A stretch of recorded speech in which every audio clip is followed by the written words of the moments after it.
వనజ గారు నోముకున్న నోములొచ్చేసి కృష్ణ కడవల నోము, అధిక మాసం నోము. ఈ అధిక మాసం నోములో 33 రకాలు పూసలవి 33 పెట్టారు. ఇంకా పంచారామాల నోము, పుష్కరవత్తుల నోము, శవంతి నోము, గుడి నిండా దీపాలు, గుడిలో రత్నాల నోము, గుల్లబామల నోము, ఇంకా సంవత్సరం పాటు చేసుకుని ఉద్యాపన చేసుకునే నోము కథలలో భాగంగా ఈ సంవత్సరం గండాల గౌరీ నోము ఉద్యాపన కూడా చేసుకున్నారట. ఇక వీటితో పాటు ఎప్పుడు నోముకునే నానబియ్యం, నల్ల పూసలు, 5వ పటువ, నువ్వులుండలు, గౌరమ్మ ఇవన్నీ కూడా పెట్టి నోముకున్నారు. ఇంకా సత్యనారాయణ స్వామి కథపీటల నోము కూడా పెట్టుకున్నారు. ఈ కథపీటల నోము వచ్చేసి 13 పీటలు తీసుకొని వాటికి చక్కగా పసుపు రాసి బొట్లు పెట్టారు. మామిడి తోరణాలు కూడా కట్టారు. ఇంకా వాటికి ముందు 2 పీటలు వేశారు. ఇంకా 2 మాణిక్యాలు, కలశము, సత్యనారాయణ స్వామి విగ్రహము, పంచపాత్ర, పంచపాళి, పసుపు కుంకుమ, అక్షంతలు, గంధపు, ఇంకా గంట, అగరబత్తీల స్టాండు, ఇంకా ప్రసాదానికి ఓ గిన్నె, ఇవన్నీ కూడా ఒక ప్లేట్లో పెట్టి అలాంటివి మొత్తం 13 సెట్లు అరేంజ్ చేశారు.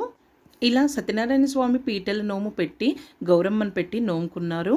ఇక పుష్కర ఒత్తుల నోముకొచ్చేసి వాళ్ళ అత్తయ్య గారే చేశారట. ఈ విధంగా పుష్కర ఒత్తులు, ఇంకా దీప ప్రమిద ఒత్తి ఒక్కొక్క దాంట్లో పెట్టి ఈ విధంగా సపరేట్గా ప్యాక్ చేసి అలాంటివి 13 సెట్లు పెట్టుకొని నోముకున్నారు. ఇలా అన్ని నోములు అరేంజ్ చేసిన తర్వాత అన్ని నోముల పైన సపరేట్గా గౌరమ్మలను పెట్టారు. ఇంకా కొంగుకు 13 బొట్లు పెట్టుకున్నారు. ఈ నోములన్నింటిపైన కొంగు వచ్చే విధంగా ఈ విధంగా కప్పి కొంగు కప్పి నోముకుంటారు. ఈ కొంగు కప్పడం కూడా ఒక్కొక్క ప్రాంతంలో ఒక్కొక్క విధంగా నోముకుంటారండి. ఈ విధంగా వనజగారు పెట్టుకున్న నోములన్నీ కొంగు కప్పి ఈ విధంగా నోముకున్నారు.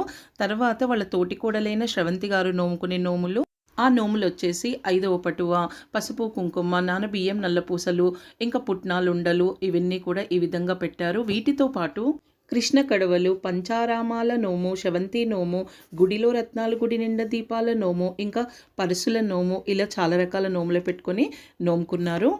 తను నోముకునే నోములన్నీ కూడా ఈ విధంగా అరేంజ్ చేసుకొని అన్నిటిపైన గౌరమ్మలను పెట్టి పూలు పెట్టి కొంగు కప్పి నోముకున్నారు.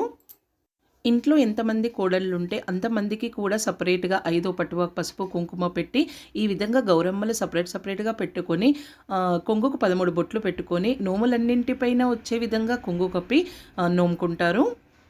ఇక ఈ నోము వచ్చేసి శవంతి నోము. శవంతి నోముకని ఒక ప్లేట్ తీసుకున్నారు. అందులో పసుపు కుంకుమ, బుక్క, గులాలు, 2 బ్లౌజ్ పీసులు, కుడకలు, గాజులు ఇవన్నీ పెట్టి గౌరమ్మను పెట్టుకొని కొంగు కప్పి నోముకుంటారు. ఈ నోము వదినే మరదళ్ళు వరసైన వాళ్ళు మాత్రమే నోముకుంటారట. ఎదురెదురుగా ఈ విధంగా కూర్చొని గౌరమ్మను పెట్టుకొని కొంగు కప్పి నోముకుంటారు. ఇలా నోముకున్న తర్వాత ఎదురెదురుగా కూర్చున్న వాళ్ళు ఒకరికొకరు బొట్టు పెట్టుకుంటారు.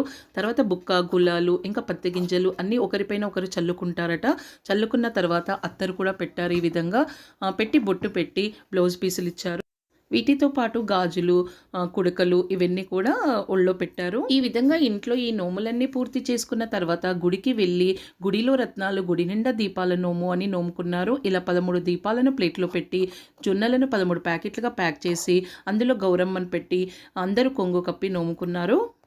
ఇలా గుడిలో కూడా ఈ విధంగా జంటగా అందరూ కలిసి ఈ నోము నోముకున్నారు. నోములు నోముకోవడమే కాదండి, నోములు కూడా అందరికీ ఈ విధంగా పంచారు.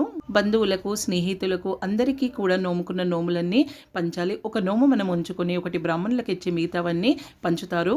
ఫ్రెండ్స్ చూశారు కదా శ్రీరామ్ కుటుంబ సభ్యులు నోముకున్న సంక్రాంతి నోములు. మీరైతే ఈ విధంగా నోముకున్నారు, ఏమేమి పెట్టారు, ఎలా నోముకున్నారు అనేది కామెంట్ చేసి చెప్పండి ఫ్రెండ్స్ ఈ వీడియో చూస్తున్న వాళ్ళలో ఎవరైనా ఇప్పటి వరకు మా ఛానల్ని కనుక సబ్స్క్రైబ్ చేసి ఉండకపోతే సబ్స్క్రైబ్ చేయండి. పక్కనే ఉన్న బెల్ ఐకాన్ని క్లిక్ చేయండి. మేము పెట్టే కొత్త వీడియోస్ నోటిఫికేషన్స్ మీరు చూడగలుగుతారు.